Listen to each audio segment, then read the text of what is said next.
Servidores públicos municipais de diversas áreas estiveram presentes na Câmara na manhã da última terça-feira.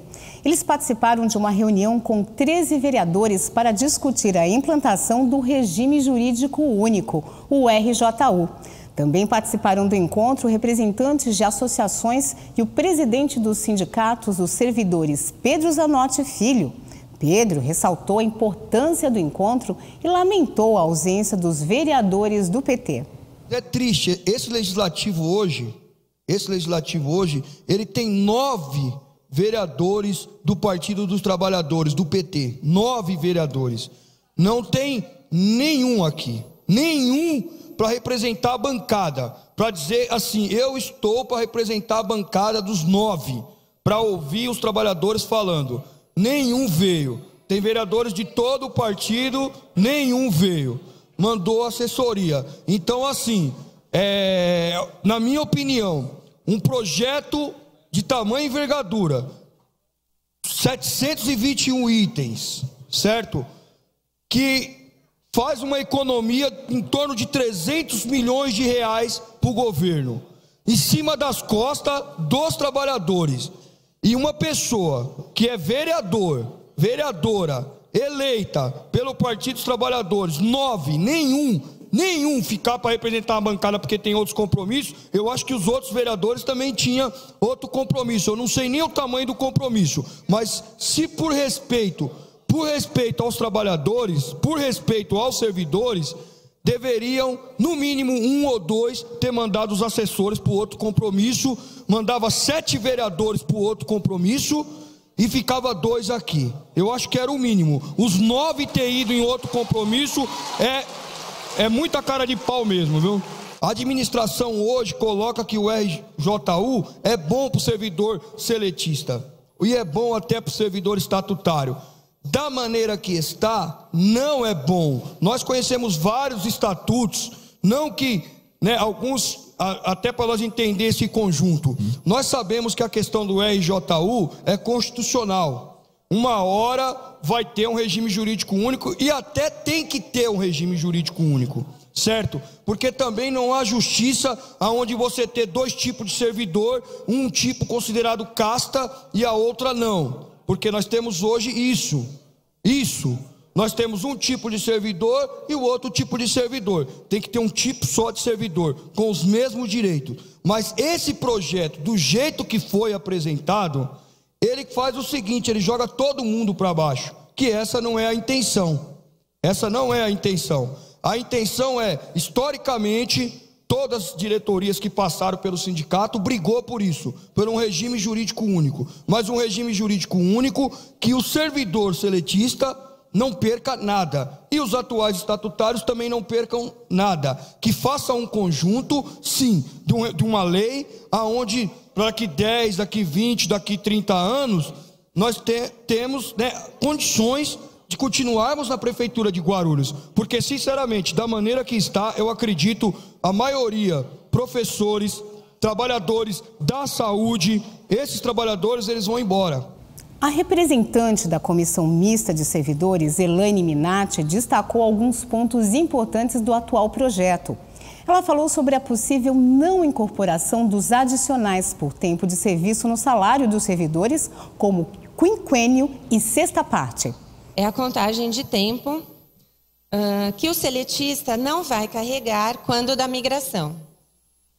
Então, na prática, todos vocês devem conhecer, eu não sei se os vereadores aqui presentes conhecem, na proposta, o tempo de seletista que a pessoa tem no serviço público, ela não vai contar para efeitos dos benefícios. Então, do quinquênio e do ATS. Do quinquênio e da sexta parte.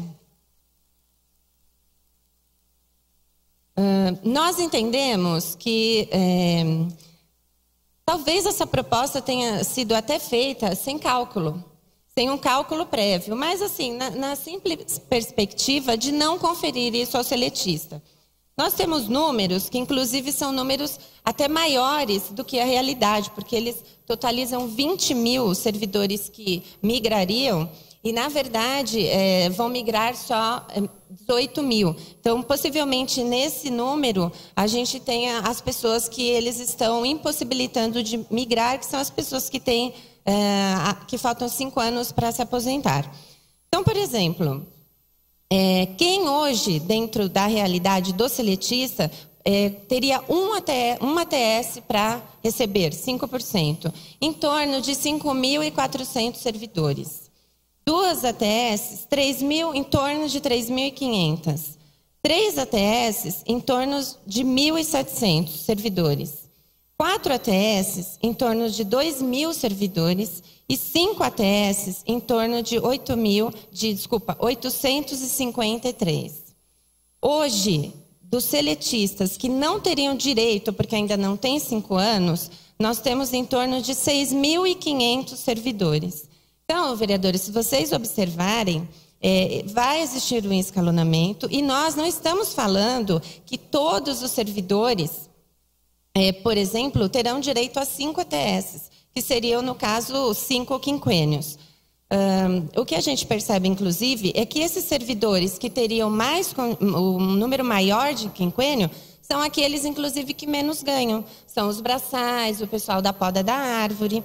Então, a gente vê que não foi apresentado um estudo, e até para demonstrar a inviabilidade disso. É importante também ressaltar que a contagem do tempo ela já foi definida em súmula do STF. Existe uma súmula, a 678, já foi julgado em casos de entes que fizeram a migração e não contaram o tempo. Então, essa proposta, se ela prosperar, ela vai ser uma proposta que vai prejudicar os seletistas, em especial aqueles que ganham menos, e ainda, obviamente, vai ser questionada na justiça, e como a gente tem uma súmula do STF, possivelmente nós vamos ganhar. O presidente do IPREF, Miguel Choueiri, esteve presente na reunião. Ele disse que caso a administração conceda aos servidores todos os benefícios por tempo de serviço nesse novo projeto, o impacto seria de 100 milhões de reais por ano nos cofres públicos. Contagem de tempo anterior para o ATS e sexta parte. Essa é uma questão que tem aparecido continuamente. E que isso tem sido exposto o seguinte, que em primeiro lugar, a jurisprudência que vem se firmando no Tribunal de Justiça de São Paulo, que é para onde serão carreadas todas as discussões judiciárias a respeito do projeto, se houver, pela aplicação da lei, desde sempre. A partir do momento que nós temos uma legislação municipal própria, todas as questões ali são dirigidas para a justiça comum. O entendimento que o Tribunal de Justiça de São Paulo vem firmando é no sentido da inadmissibilidade de regime jurídico híbrido. O que significa isto? É você conferir a trabalhadores que estão num regime, não é? Direitos que pertencem a outro. Foi isso. Aliás, isso tem orientado as decisões do tribunal. No caso, entendemos que contar um tempo de trabalho prestado sob a égide da CLT e dentro do qual o trabalhador teve os seus direitos respeitados, obviamente, nós sabemos eles quais são, particularmente tem sido muito mencionado a questão do fundo de garantia. O fundo de garantia, todos os direitos têm sido garantidos. Então, contar este mesmo tempo para oferecer vantagens que estarão previstas exclusivamente no Estatuto, nós entendemos que juridicamente é adequado. Por outro lado, qual é o impacto disso? O impacto disso foi calculado. E o impacto imediato disto sobre a despesa de pessoal é de cerca de 100 milhões ao ano. Uma despesa que neste momento é impossível absorver. Elaine Minatti também questionou a possível não conversão de parte das férias em pecúnia, a popular venda das férias. Esse tema parece assim que ele já está na mente, né, do administrador desde antes do envio da minuta. Porque, apesar de hoje constar na 1429 e na CLT, teve um decreto publicado há alguns meses pelo prefeito que simplesmente suspende o direito de você fazer a conversão das suas férias em pecúnia, né? Nós, inclusive, entramos na justiça e restabelecemos esse direito para os associados da minha associação. Mas essa proposta, né, que ela acabou vindo materializada na minuta. Então, tanto o texto da CLT como o texto da 1429 são textos muito parecidos, que faculta ao servidor o direito de fazer a conversão das férias em pecúnia. Então, veja, não é o administrador que decide, mediante condições orçamentárias, se o servidor pode ou não converter a pecúnia.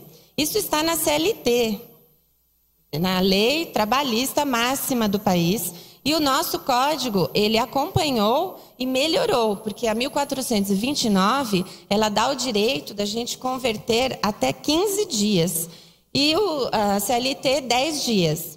A proposta, ela é diferente. Agora, você pode pedir e será paga mediante condições orçamentárias e financeiras. Bom, isso a gente sabe no que vai dar. A licença-prêmio, por exemplo, quem é seletista talvez não esteja tão afinado, na redação da licença-prêmio é o mesmo termo, ela poderá ser convertida. O que acontece? A gente já nem conta mais com essa possibilidade de receber licença-prêmio em dinheiro, porque simplesmente eu tenho 23 anos de prefeitura. Até hoje eu consegui converter um quinquênio em licença-prêmio. O Jovino fez um decreto suspendendo e depois disso nunca mais a gente pôde vender. Você pode pedir? Sim, você pode pedir.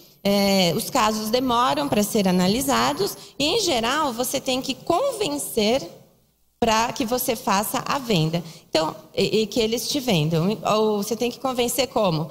Que você está doente. São assuntos extremos. Então, também, apresentar isso como um direito de conseguir licença convertida em pecúnia, isso não confere com a realidade. Chueire transferiu para a Câmara a responsabilidade de avaliar a questão das férias. Férias em pecúnia e licença-prêmio em pecúnia, na verdade, você está falando de propostas diferentes, tem proposta de uma forma, proposta de outra. Eu acho que não cabe neste momento aqui, que é mais esclarecimento, ficar fazendo defesa, né? Aí acho que a Câmara, que está com o projeto em mãos, é que tem a competência para fazer a discussão, porque aí é discussão de conteúdo. Eu estou dizendo que eu entendo que o meu papel aqui, presidente, é mais de esclarecimento. Eu quero dizer uma coisa, viu? Só aqui para a gente acrescentar esclarecimento. Todo mundo sabe aqui que eu também tenho origem na militância sindical. E como dirigente sindical, e como militante sindical, sempre fui contra o trabalhador vender férias. Férias sempre entendi que é para o trabalhador gozar. E se o trabalhador...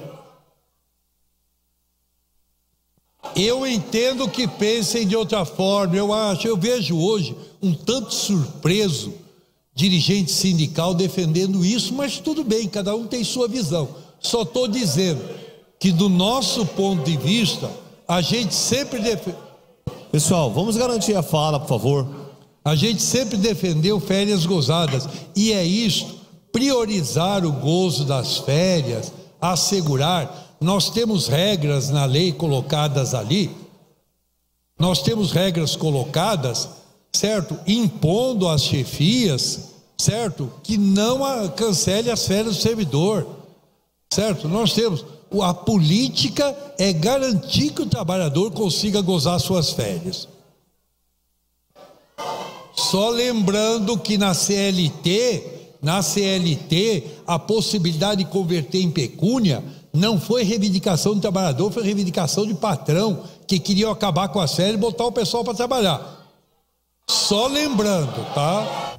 Durante a reunião que teve como pauta o regime jurídico único, a diretora do STAP, Renata Grota, colocou uma importante questão sobre horas extras e banco de horas. Do banco de horas.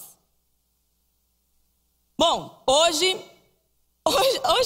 é muito até difícil falar em horas extras aqui na prefeitura, porque não vem pagando, né? A gente sabe disso, que a prefeitura está passando assim por uma dificuldade há um tempo, desde o início do ano. E aí, muitos servidores têm feito horas extras e acabam não recebendo, né? Só que agora, o que a prefeitura propôs? Ela propôs acabar de vez com o pagamento das horas extras. Ela quer instituir um banco de horas ad eternamente. Para sempre, para todo o sempre. Primeiro a gente trabalha e depois, mediante a vontade dela, ela vai decidir se paga ou não as nossas horas extras. Ou seja, ela pode, a gente precisa, vai trabalhar e ela decide, olha, Renata, amanhã então é banco de horas. Fiz 8 horas, sei lá, 3 horas é banco de horas. Aí para aquele colega que sempre tem tudo, ele ganha as horas extras. E a gente só, aquela pessoa que contesta, vai ser só no banco de horas. Porque sempre, infelizmente, é assim que acontece. Então, banco de horas é gravíssimo e é para todo mundo. Só piora, né? Banco de horas, na verdade, o objetivo da administração é acabar com todas as horas extras, como deve ser o objetivo de toda a administração que trata com seriedade. Renata também falou sobre a redução da licença de gala e luto, de 8 para apenas 3 dias, e da redução das folgas abonadas dos estatutários, de 8 para apenas 2 por ano. Da licença em virtude de gala, que é a licença casamento, né? Hoje, o servidor seletista conta com... Me falta... Eu nunca casei, são 5 ou 3 dias, Sara? 5. Então, servidor seletista, eu sou amaziada. O servidor seletista tem hoje 5 dias. E o servidor Não, calma, gente, calma. O servidor seletista tem 5 dias. O professor, pela CLT, são 9 dias. E o estatutário da prefeitura tem 8 dias. E então, a prefeitura quer tirar de todo mundo. Não interessa se você é seletista, se você é professor, se você é estatutário. Chega com essa palhaçada. São só 3 dias agora. É assim que ela pensa. Então, reduziu para 3 dias consecutivos a licença em virtude de gala, casamento. E aí a gente propõe que continue com a proposta da 1429. E aí, gente, vamos, porque já está acabando. Da 1429... Mas falta, tá colocado, Sara, da CLT dos professores, né? Para manter os 9 dias. Mas está no nosso projeto lá. Bom, essa é de doer de verdade, né? Porque assim, o conjunto de seletistas, eu sou seletista da área da saúde, sempre tive a impressão que o pai do estatutário fosse melhor do que o meu. Que o irmão de um estatutário fosse melhor do que o meu. Porque se, graças a Deus, eu não perdi nem pai, nem filho, nem irmão, nem cônjuge, nem companheiro até hoje, mas tive colegas seletistas que perderam, e é muito triste a gente ter que voltar a trabalhar com 2 dias, depois da perda de um ente muito querido. Imagina, Deus me livre, eu não gosto nem de pensar, mas a pessoa que perde um filho, eu acho que ela leva anos para se recuperar. Imagina em 3. É desumano, é desumano. Das licenças que cortaram, essa é a pior. Porque ninguém...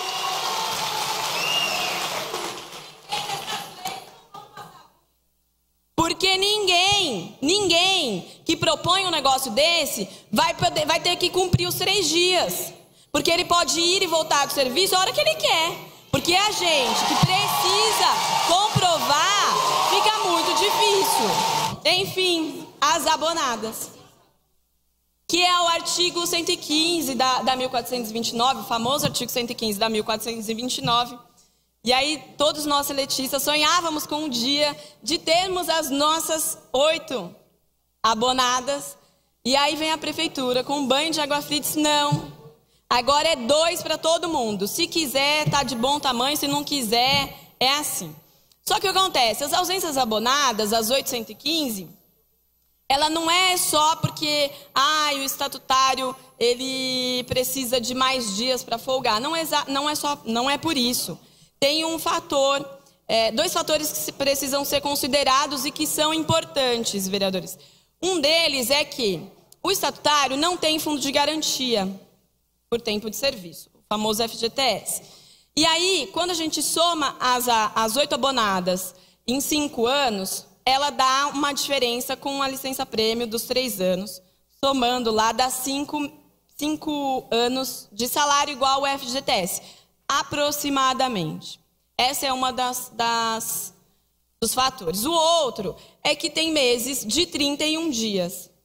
E aí, o pagamento é feito pelos meses de 30 dias, e esses meses de 31, então você tem essas folgas para haver essa compensação. Esses são os 2 fatores que contam nas ausências abonadas. Com relação à licença gala e à licença luto, eu acho que tem propostas diferentes e cabe à Câmara realmente conduzir essa discussão e examinar, mas o processo legislativo é a respeito das faltas abonadas, que realmente a administração entende que é importante que se reduza esse número ao fazer a migração, que o número de 8 é excessivo. Vários vereadores falaram ao final das explicações. Praticamente todos pediram arquivamento do projeto. Cadê o cálculo autorial? Cadê as situações?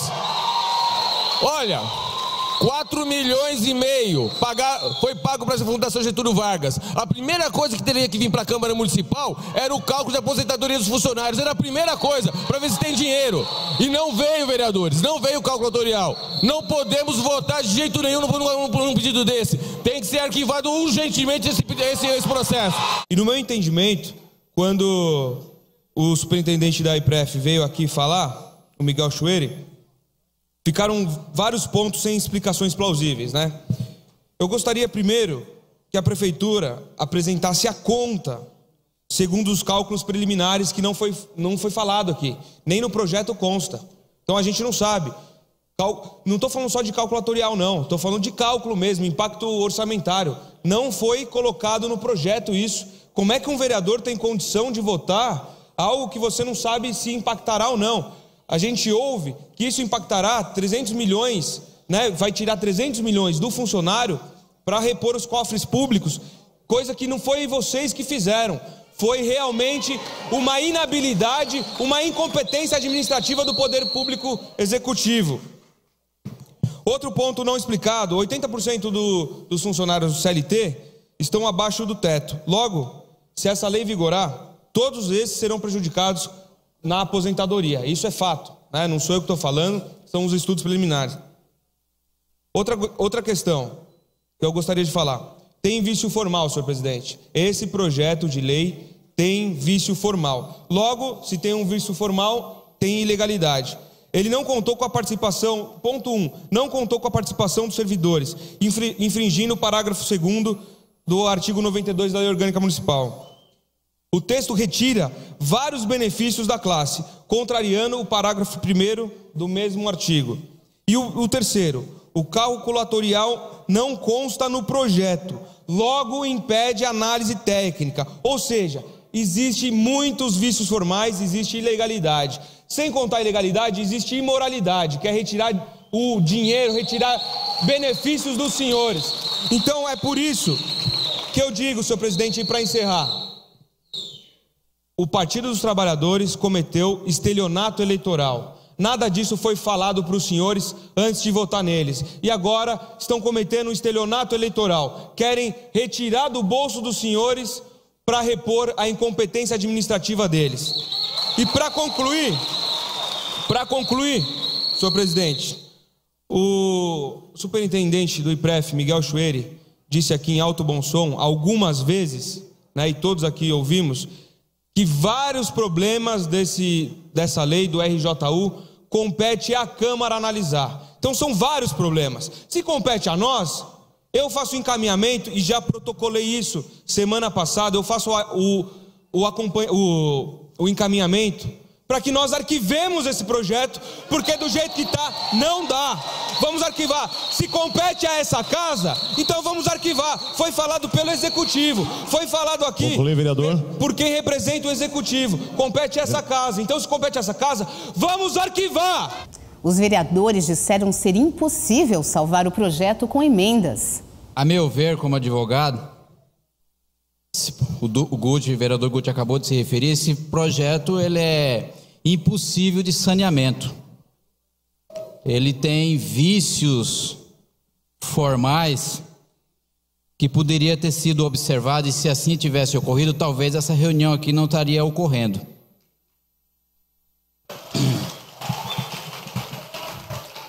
O artigo 92 da Lei Orgânica do Município, ele não faculta, ele obriga, ele impõe.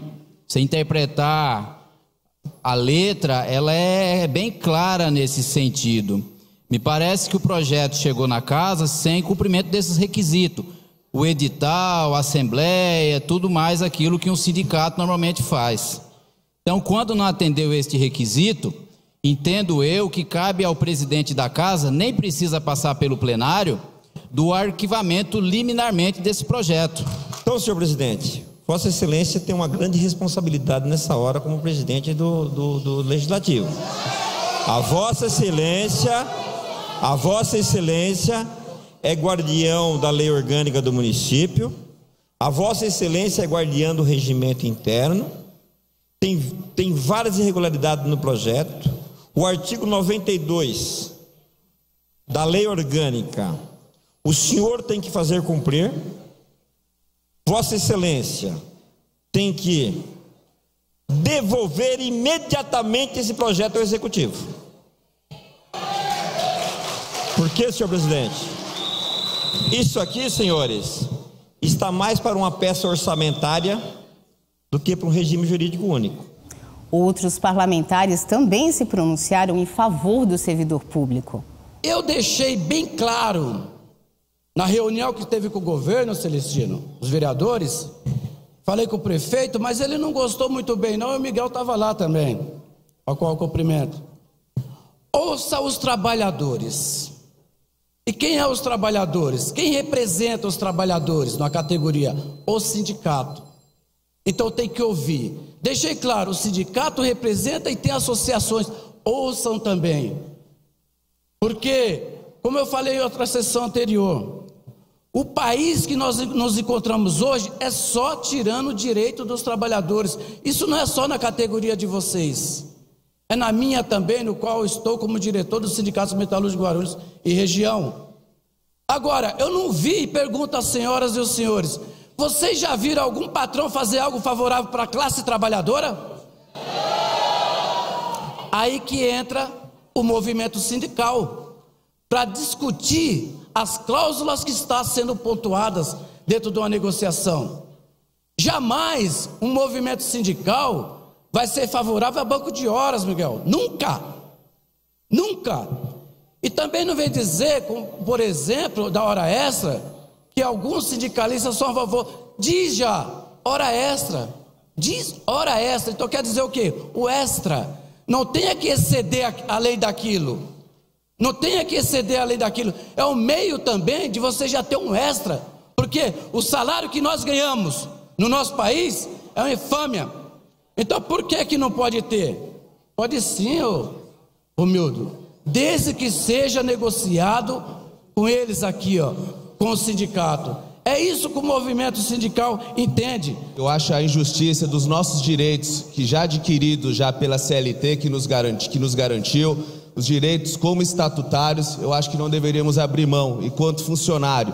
E bem disse aqui o GCM, o Leandro, que deu um grito aqui, eu conversando com o Bueno, eu sou guarda civil municipal de 98, E como disse, a questão das horas extras, não diferente eu acho que dos demais funcionários, o Guarda Civil Municipal, ele não se oferece a fazer hora extra, ele é convocado a fazer hora extra. Então ele é convocado a trabalhar e depois vai ser oferecido um descanso a ele. Então acho que são pontos, tanto o Miguel, e eu acho que o Celestino foi muito feliz aqui em dizer, né, hoje o projeto está aqui dentro dessa casa, e a gente está aqui, eu enquanto funcionário, vou estar ao lado do funcionário, mas a gente sabe que o governo tem força aqui dentro da nossa casa, e se não for pelo arquivamento, eu acho que assim, o Celestino bem disse, e a gente tem que trabalhar em cima de um substitutivo para garantir os nossos direitos que já foram conquistados e não abrir mão de nenhum deles. A lei orgânica, no artigo 92, já foi dito aqui sobre o parágrafo 1º, que não foi cumprido. E eu fui até lembrado que o parágrafo 2º também não foi, que é o quê? Não tira nenhum direito adquirido. Então, isso já não pode vir para esta casa. Se já não cumpre o 1º e o 2º, por que esse projeto vem aqui para esta casa? Por isso, senhor presidente, como o doutor Miguel colocou, cabe à casa fazer uma correção. Eu acho nada mais justo que a casa fazer justiça. Arquiva este projeto. Arquiva este projeto, volta este projeto para lá. Chama os trabalhadores, aí vai conversar, ter diálogo, ter discussões e aí sim mandar um projeto, mas um projeto que não seja justo só para o executivo, mas principalmente para o trabalhador que trabalha honestamente. Qual é o trabalhador que não gostaria de tirar suas férias com a família? Mas cadê o dinheiro? Cadê o dinheiro? Você vai viajar como? Como que você vai viajar? Como que você vai viajar? Não dá para viajar. São direitos adquiridos como? Lá atrás, pelo sindicato, por luta, e agora nós vamos tirar isso. Outra coisa, com todo o respeito ao representante da FGV que se encontra aqui, foram contratados, não tem culpa disso, receberam uma fortuna, aonde a Elaine bem colocou aqui, por custo zero, seria um projeto muito melhor. Por isso, vamos arquivar em respeito aos senhores. O regime jurídico único voltou a ser debatido no início da sessão de quinta-feira, mas não foi deliberado. A sessão foi encerrada ainda no pequeno expediente. O projeto volta para a pauta na sessão da próxima terça-feira.